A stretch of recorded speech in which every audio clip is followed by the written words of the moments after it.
നമസ്കാരം. ഇത് ആചാരമല്ല, അനുഷ്ഠാനമല്ല, ഹിജാബ് എന്നൊക്കെയും പറയുന്നത്. അതിനപ്പുറം അതൊരു വാശിയാണ്. പണ്ടൊന്നും ഇതുണ്ടായിരുന്നില്ലല്ലോ. ഞാൻ എപ്പോഴും പറയാറുണ്ട്, പ്രൈം മിനിസ്റ്റർ അദ്ദേഹത്തിൻ്റെ ഭാര്യ, അദ്ദേഹത്തിൻ്റെ മക്കൾ 3 പെൺമക്കളാണ്. അവരെത്രയോ ഫോട്ടോ കാണുന്നുണ്ട്. അവിടെ നിന്ന് ഈ കോപ്രായം കാണുന്നുള്ളൂ, ഈ ചാക്ക് മൂടുന്ന പരിപാടി.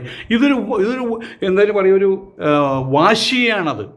ബ്രസീൽ ജയിച്ചാലും അർജൻറ്റീനക്കാർ ജനിച്ചാലും നമുക്ക് പ്രശ്നമില്ല.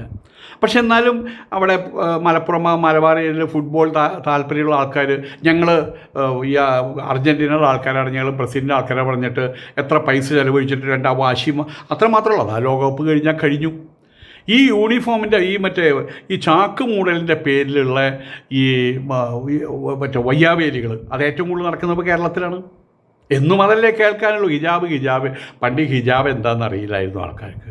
നിഖാഹ് അതൊന്നും എന്താണെന്ന് ആൾക്കാർക്ക് അറിയില്ല. ഇപ്പോൾ അവിടെ എല്ലാവർക്കും മനസ്സിലായി തുടങ്ങി. ഇവരായിട്ട് മനസ്സിലാക്കി ഹിജാബ് എന്താണെന്ന്. ഹിജാബ് വ്യത്യാസങ്ങൾ മനസ്സിലായി തുടങ്ങി. ഏതായാലും അതിൻ്റെ കാലം, അതിൻ്റെ പ്രശ്നം അവസാനിപ്പിക്കാൻ പോവുകയാണ്.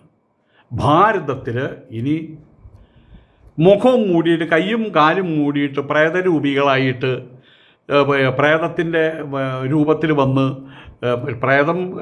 കേരളത്തിലെ പ്രേതം വെളുത്ത കുപ്പായ ഇടുക, എല്ലാം വെള്ളയാണ്. വരുന്ന സമയത്തൊരു പാട്ടുണ്ട്, ഒരു പാട്ടൊക്കെ ഉണ്ടല്ലോ, നിഴലായി വരുന്നു എന്നൊക്കെയും പറഞ്ഞിട്ട്. എന്നിട്ട് പുറയിൽ പുകയൊക്കെ ഉണ്ടാകും. പക്ഷെ ഇവർക്ക് കറുപ്പാണ്, ഹിന്ദുക്കൾക്കത് വെളുപ്പാണ്. ഹിന്ദുക്കൾ പിന്നെ ആളുകളതുപോലെ നടക്കുന്നില്ല, സിനിമയിലേക്ക് കാണുന്നത് മാത്രമേ ഉള്ളൂ. ഇവർ ശരിക്കും പ്രേതരൂപികളായിട്ട് ആ നിഖാബിനെ വലിച്ച് കീറി കോണത്തിൻ്റെ പോലെയാക്കി മാറ്റി. അതായത് നിഖാബിൻ്റെ തുണി വലിച്ചു കീറി ഇത്രയും പോകുന്ന നീളത്തിനാണ് വലിച്ചു കീറി മുഖത്തേക്കിട്ട് കൊടുത്തിട്ടുണ്ട്. ആര്?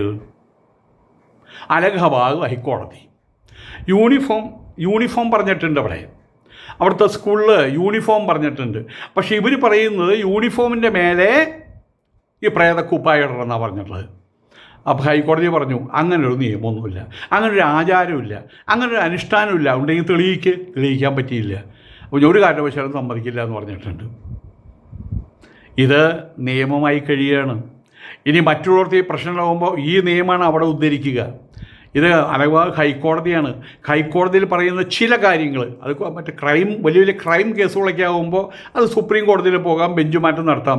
പക്ഷേ ഇതിനിപ്പോൾ അവിടെ പോയിട്ടും കാര്യമില്ല, വിജയിക്കില്ല.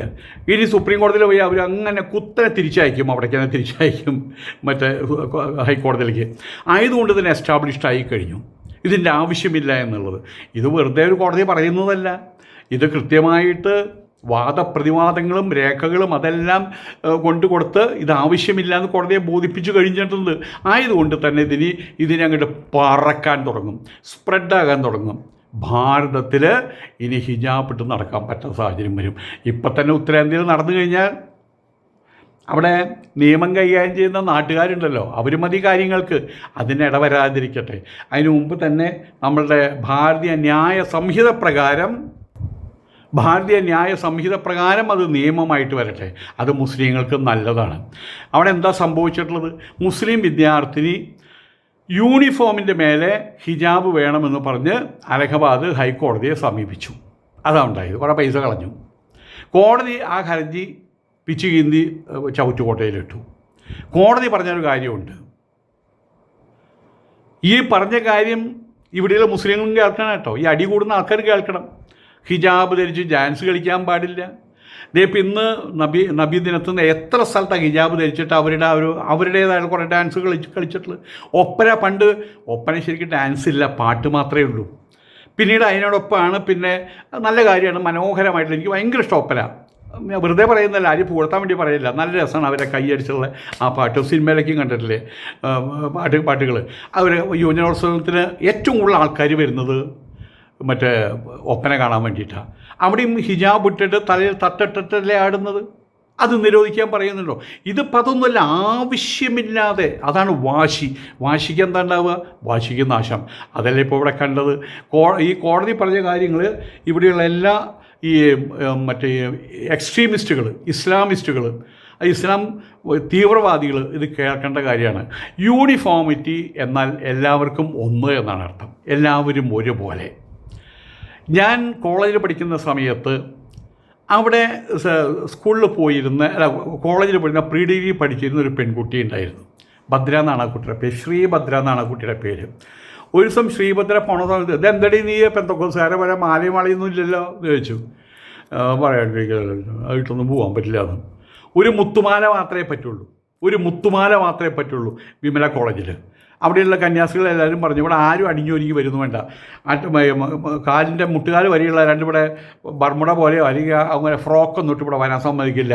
തുടക്കത്തിലൊരു ഒന്നും തള്ളൊക്കെ ഉണ്ട്, പിന്നെ അവർക്ക് മനസ്സിലായി നല്ലതാ, മാലയ്ക്കിട്ട് പോയിട്ട് മാല പൊട്ടിക്കലും പിടിക്കലൊന്നും വേണ്ടല്ലോ. അപ്പോൾ യൂണിഫോമിറ്റി എന്ന് പറഞ്ഞാൽ ഈ വരുന്ന ആൾ കോടീശ്വരൻ്റെ ആളാണോ, കോടീശ്വരൻ്റെ മകളാണോ, അല്ലാത്തവളാണോ, വലിയവളാണോ, ചെറിയവളാണോ, നായരാണോ, പട്ടരാണോ, ക്രിസ്ത്യാനിയാണോ, ഇതൊന്നും അവിടെ അറിയാൻ പാടില്ല.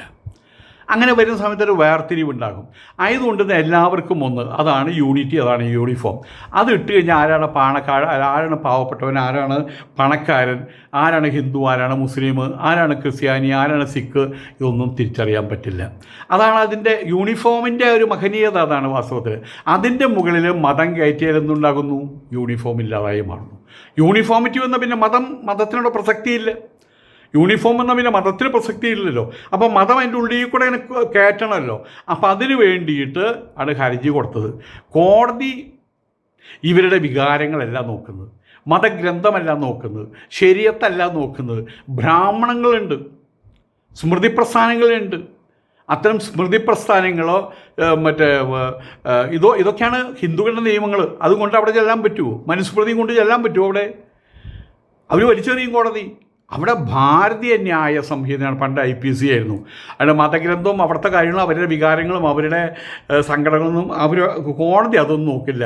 ഹിജാബ് ഇസ്ലാമിലെ നിർബന്ധിത ആചാരം അഥവാ എസെൻഷ്യൽ റിലീജിയസ് പ്രാക്ടീസ് ആണ് എന്ന് തെളിയിക്കാൻ നിങ്ങൾക്ക് കഴിഞ്ഞിട്ടില്ല. വലിയ വാദപ്രതിവാദം നടക്കുന്ന രണ്ടൊരാൾ വെറുതെ വക്കീലിന് ഭാര്യ പറയാം, അതെ ഹിജാബ് ഇടാൻ ഞാൻ അനുവദിക്കരുത് കേട്ടോ പറഞ്ഞാൽ അയാൾക്ക് അവിടെ എഴുതി വയ്ക്കാൻ പറ്റുമോ? അതല്ല, അപ്പുറത്തും ഇപ്പുറത്തും ശക്തമായിട്ടുള്ള വാദപ്രതിവാദങ്ങൾ നടക്കുന്നുണ്ട്. പക്ഷേ തെളിവ് കൊണ്ടുവരാൻ പറ്റിയിട്ടില്ല. ആർട്ടിക്കിൾ 25 നൽകുന്ന മതസ്വാതന്ത്ര്യം അബ്സല്യൂട്ടല്ല. സ്കൂളിൻ്റെ അച്ചടക്കത്തിനും പൊതുക്രമത്തിനും മുകളിലെല്ലാം മതമിരിക്കുന്നത്. സ്കൂളിലെ കാര്യം പറഞ്ഞാൽ വീട്ടിൽ ഇത് ഇടാൻ പാടില്ല എന്ന് പറഞ്ഞിട്ടില്ല. പച്ചക്കറി വാങ്ങിക്കുമ്പോൾ ഹിജാബ് ഇടരുതെന്ന് പറഞ്ഞിട്ടില്ല. സിനിമ കാണുമ്പോൾ ഹിജാബ് ഇടരുതെന്ന് കാണാൻ പോകുമ്പോൾ ഹിജാബ് ഇടരുതെന്ന് പറഞ്ഞിട്ടില്ല. പക്ഷേ പൊതു സ്ഥലത്ത് എല്ലാവരും കൂടുന്ന സ്കൂളുകളിൽ അവിടെ യൂണിഫോമിറ്റി അത്യന്താപേക്ഷിതമാണ്. അവിടെയാണ് പറഞ്ഞിട്ടുള്ളത്. അപ്പോൾ അവിടെ മതം കൊണ്ട് ചെലുത്തരുതെന്ന് പറഞ്ഞിട്ടുള്ളത്. ഇന്ന് ഒന്നിന് ഇളവ് നൽകിക്കഴിഞ്ഞാൽ നാളെ സ്കൂൾ മതപ്രദർശന വേദിയായിട്ട് മാറും. സത്യമാണത്. ഇന്ന് ഹിജാബ് അനുവദിച്ചു കഴിഞ്ഞാൽ നാളെ തൊട്ട് പിന്നാലെ ജയ് ശ്രീരാം. സംശയമുണ്ടോ? ജയ് ശ്രീരാം. എന്നിട്ട് എന്താ ദൈവസാനം തന്നെ. ഇത് പിന്നെ ചോപ്പാണെന്ന് വയ്ക്കാം, കാവ്യ എടുത്തിട്ട് വരും. നീ അവിടെ കറുപ്പണിഞ്ഞാൽ ഞങ്ങൾ കാവ്യ അണിയും. അതിൻ്റെ അടിയിൽ വേറെ ആൾക്കാരുണ്ട്, തലയെക്കെട്ടുകാർ, മറ്റേ ഇവരെന്തായാലും വലിയ സിഖുകാരൊക്കെ ഇല്ലേ. ആയതുകൊണ്ട് ഇന്ന് ഹിജാബ് ഇടാൻ അനുവദിച്ചാൽ നാളെ എല്ലാവരും ശൂലമൊക്കെ ആയിട്ട് ചിലപ്പോൾ വരുമ്പോൾ അവർ ജയ് ശ്രീരാം വിളിച്ചിട്ട് ജയ് കാളി ഓം കാളി വിളിച്ചിട്ട് വരും. കാവിഷാൾ വേണമെന്ന് അവർ വാദിക്കും. അപ്പോൾ വേറൊരു പിണ്ടിക്കുരിശുമാല വേണമെന്ന് വേറെ ആൾക്കാർ പറയും. പിന്നെ ക്ലാസ് മുറിയിൽ എന്താവും? അത് നമ്മുടെ ആൾക്കാരാണ്, ഇത് അവരുടെ ആൾക്കാരാണ്. ക്ലാസ് മുറികളെ വിഭജിക്കേണ്ടി വരും. അവിടെ എഴുതി വെക്കേണ്ടി വരും. മുസ്ലിം ക്ലാസ് മുറി, ഹിന്ദു ക്ലാസ് മുറി, സിഖ് ക്ലാസ് മുറി, ക്രിസ്ത്യൻ ക്ലാസ് മുറി എന്ന് എഴുതി വെക്കേണ്ട ഗതികേട് വരും. ആ അവസ്ഥയിൽ സാരികൾ കൊണ്ട് എത്തിക്കും. അതാണ് മതത്തിന് തീ പിടിച്ചിരിക്കുകയാണ് വാസ്തവത്തിൽ. മതത്തിൻ്റെ ആളുകൾക്ക് മതം പൊട്ടിയിരിക്കുകയാണ് വാസ്തവത്തിൽ. ആയതുകൊണ്ട് തന്നെ ഇതിനളവ് അനുവദിക്കാൻ പറ്റില്ല. പിന്നെ ക്ലാസ് മുറിയിലുള്ള ആ ഒരു ഡിസ്ക്രിമിനേഷൻ അത് അനുവദിക്കാൻ കോടതിക്ക് കഴിയില്ല. കുട്ടിയെ തിരിച്ചറിയേണ്ടത് കഴിവുകൊണ്ടാവണം, ഒരിക്കലും വസ്ത്രം കൊണ്ടാകരുത്. ടീച്ചർ കുട്ടിയെ അറിയേണ്ടത് മാർക്ക് കൊണ്ടും സ്വഭാവം കൊണ്ടുമാണ്. ഏത് മതക്കാരിയാണെന്ന് നോക്കിയിട്ടല്ല. പണ്ടൊരു ഇൻസ്പെക്ടറുണ്ടായിരുന്നു ഞങ്ങളുടെ നാട്ടിൽ. അയാൾ മുസ്ലിമാണ് കേട്ടോ. ഞാൻ പറയാനുള്ളൂ, ഷാജഹാൻ്റെ കാര്യം പറയാനുള്ളത്. SHO മലപ്പുറത്തെ, അത് ഇതിൽ സൈബർ സെല്ലിലെ. അതുപോലെ ഒരു അയാളുടെ എനിക്കറിയില്ല, ഒരു മുസ്ലിമാണ്. അപ്പം ഒരു കേസിൽ എന്തോ കേസ് ചാരായൻകുടിയോ എന്ന അടിയുള്ള കേസിൽ ഹിന്ദുവും മുസ്ലിമും ക്രിസ്ത്യാനിയും അവിടെ കയറി വന്നു. ആ ഹിന്ദുവിനോട് ചോദ്യം ചോദിച്ചു പറഞ്ഞു, നല്ല 2 പൂശം ചോദിച്ചു, നാളെ അവരുടെ നിൻ്റെ അച്ഛനും അമ്മയ്ക്ക് എത്ര ഇവിടെ നല്ല രീതിയിൽ നടന്നിരുന്നു നോക്കിയാണ്. അവൻ്റെ 2 ചെള്ളക്കാട് വെച്ച് കൊടുത്തു. കുറച്ച് കഴിയുമ്പോൾ അവിടെ പാട് വരും, അച്ഛനും അമ്മയ്ക്ക് കാണിച്ചു കൊടുക്കുക. അപ്പോൾ അവർ എനിക്ക് പൂമാലയും കൊണ്ടുവരും. അതിന് ക്രിസ്ത്യാനിയെ പിടിച്ചിട്ട് പറഞ്ഞു, നീ എന്തിനാണ് ആ പള്ളിയിൽ പോണേ? നിനക്ക് അവിടെ ക്ലാസ്സുകളും കാര്യമില്ലേ? അവൻ്റെ ചെവിടുത്ത് 2 വെച്ച് കൊടുത്തു. അടുത്ത ആൾ ചോദിച്ചു, എന്താണ് നിൻ്റെ പേര്? എൻ്റെ പേര് നസറുദ്ദീൻ എന്നാണ്. നീ പൊക്കോ, നിന്നെ ഞാൻ ഒന്നും ചെയ്യാനില്ല, നിനക്കിതൊക്കെ വിധിച്ചതാ എന്ന് പറഞ്ഞൊരു തമാശയുണ്ട്. അത്തരം കാര്യങ്ങൾ. അപ്പോൾ ആളെയും തരം നോക്കിയിട്ട് നിയമം നടപ്പാക്കാതെ പാടില്ല. അദ്ദേഹത്തെ തല്ലാതിരുന്നത് കരുണ കൊണ്ടല്ല കേട്ടോ. അങ്ങനെ പറഞ്ഞാൽ നീ നേരെയാവില്ല, നിന്നെ തല്ലിയിട്ടും കാര്യമില്ല. എൻ്റെ കയ്യ് ചിലപ്പോൾ നിൻ്റെ കവളത്ത് പതിച്ചാൽ എൻ്റെ കൈ അശ്രീകരമായിട്ട് മാറും, അശുദ്ധമായിട്ട് മാറും. അതുകൊണ്ട് നീ നിൻ്റെ വഴിക്ക് പൊക്കോ, നീ ഇത് ആവർത്തിക്കും. മറ്റൊരു അടി കൊടുത്തതിന് വേണ്ടിയിട്ടാണ് നന്നാവാൻ സാധ്യതയുണ്ട് കണ്ടിട്ട്. ഞാൻ ഒന്ന് വിശദമായിട്ട് പറഞ്ഞു മാത്രം. അത് തുടക്കത്തിൽ പറഞ്ഞ ആൾക്കാർക്ക് കാര്യം മനസ്സിലായിട്ടുണ്ടാവും. ഏതായാലും ഇവിടെ ഇപ്പോൾ കുട്ടിയെ തിരിച്ചറിയേണ്ടത് മെറിറ്റ്, പഠിക്കുന്ന കുട്ടിയാണോ അല്ലാത്ത കുട്ടിയാണോ. വസ്ത്രം കൊണ്ടല്ല തിരിച്ചറിയേണ്ടത്, മാർക്ക് കൊണ്ടാണ് തിരിച്ചറിയേണ്ടത്. മാത്രമല്ല അവൻ്റെ കരിയർ, സ്വഭാവം, അതുകൊണ്ടാണ് തിരിച്ചറിയേണ്ടത്, മതം ഏതാണെന്ന് നോക്കിയിട്ടല്ല. പിന്നെ ഇതിനകത്തൊരു ഇരട്ടത്താപ്പുണ്ട്. വന്ദേ മാതരം പാടില്ല, നിലവിളക്ക് തെളിയിക്കാൻ പറ്റില്ല, അത് ശിർക്കാണ്, ഓണം ഹറാമാണ്, യോഗം ഹറാമാണ്, ഭാരത് മാതാ കി ജയ് പറയില്ല. പക്ഷെ ഭാരതത്തിൻ്റെ ഭരണഘടന നൽകുന്ന സ്കോളർഷിപ്പ് മൂഞ്ചാൻ ഞങ്ങൾ തയ്യാറാണ്. അതിൻ്റെ ആനുകൂല്യങ്ങളൊക്കെ ഞങ്ങൾക്ക് വേണം. ജനാധിപത്യ സ്വാതന്ത്ര്യമെല്ലാം വേണം. രാജ്യത്തെ സ്നേഹിക്കാതെ രാജ്യത്തിനകത്ത് പ്രത്യേക പരിഗണന ചോദിക്കുന്നത് എന്ത് മര്യാദയാണ് വാസ്തവത്തിൽ? ലോകത്തിനകത്ത് നമ്മൾ നോക്കിയാൽ കാണാൻ പറ്റും, 60-ലധികം ഇസ്ലാമിക രാജ്യങ്ങളുണ്ട്. എവിടെയെങ്കിലും ഒരു പ്രശ്നം വന്നു കഴിഞ്ഞാൽ അഭയാർത്ഥികളായിട്ട് പോകുന്നത് എവിടേക്ക്? ബംഗ്ലാദേശികൾ പാകിസ്ഥാനിലേക്ക് പോകുന്നുണ്ടോ? അല്ലെങ്കിൽ അവിടെ മറ്റേ ഖലിസ്ഥാനിലവിടെ മറ്റേ പാകിസ്ഥാൻ്റെ ഒരു മൂലയുണ്ടല്ലോ, അവിടെ എൻ്റെ പേര് മറന്നുപോയി. അവിടെ ലഹളി ഉണ്ടാകുമ്പോൾ അവർ പോകുന്നത് അറബി നാട്ടിലേക്കാണോ പോകുന്നത്? അവിടെ പോവില്ല, യൂറോപ്പിലേക്കാണ് പോകുന്നത്. ടർക്കിയിൽ പ്രശ്നമുണ്ടോ യൂറോപ്പിലേക്കാണ് പോകുന്നത്, ഇസ്ലാമിക രാജ്യങ്ങളിലേക്കല്ല പോകുന്നത്. പ്രശ്നം വന്നാൽ ആരും ഇസ്ലാമിക രാജ്യങ്ങളിലേക്ക് പോകില്ല. 60-ലധികം ഫുൾ ഇസ്ലാമിക കാര്യങ്ങൾ സ്റ്റേറ്റ് പോലുള്ള രാജ്യങ്ങളുണ്ട്. അവിടെ പോകുന്നത് എല്ലാവരും പോകുന്നത് ഇന്ത്യയിലേക്ക്, യൂറോപ്പിൽ, UK, അമേരിക്കയിൽ പോലുള്ള മതേതര ജനാധിപത്യ രാജ്യങ്ങളിലേക്കാണ്. കാരണം അവിടെ സ്വാതന്ത്ര്യമുണ്ട്, അവിടെയാണ് സമാധാനമുള്ളത്. ആ സ്വാതന്ത്ര്യം നിലനിൽക്കുന്നത് മതത്തെ പൊതു ഇടത്തിൽ നിന്ന് മാറ്റി നിർത്തിയത് കൊണ്ടാണ്. മതത്തിൻ്റെ പേരിലെ ഡിസ്ക്രിമിനേഷൻ അത് അനുവദിക്കാത്തത് കൊണ്ടാണ്. ആയതുകൊണ്ട് ഈ ലഹളയും കാര്യങ്ങളൊക്കെ മാറ്റി വെച്ചിട്ട് അതൊക്കെ വീട്ടിലേക്ക് കൊണ്ടുപോയിട്ട് പുറത്ത് വരുമ്പോൾ എന്താണ്, നമ്മുടെ ഓത്തുണ്ടല്ലോ, നമ്മളെല്ലാം ഭാരതം എൻ്റെ രാജ്യമാണ്, അവിടെയുള്ള സകല ആൾക്കാരും എൻ്റെ സഹോദരി സഹോദരന്മാരാണ്. ആ ഒരു ആപ്തവാക്യം ഉണ്ടല്ലോ, അത് സ്കൂളിൽ ചെല്ലേണ്ട കാര്യം മാത്രമല്ല, വീട്ടിൽ പ്രാർത്ഥനയായിട്ടും ചെല്ലണം.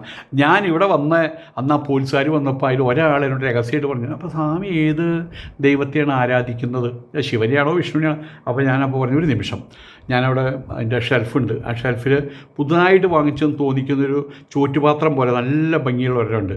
അത് തുറന്നു, ആ സാധനം എൻ്റെ ദൈവത്തെ എടുത്ത് കാണിച്ചു. അതെന്തായിരുന്നു അറിയാമോ? ത്രിവർണ്ണ പതാക. അത് പിന്നീട് അദ്ദേഹം പറഞ്ഞു, അത് കണ്ടപ്പോൾ സ്വാമിയെക്കുറിച്ചെല്ലാം മനസ്സിലായി എന്ന്.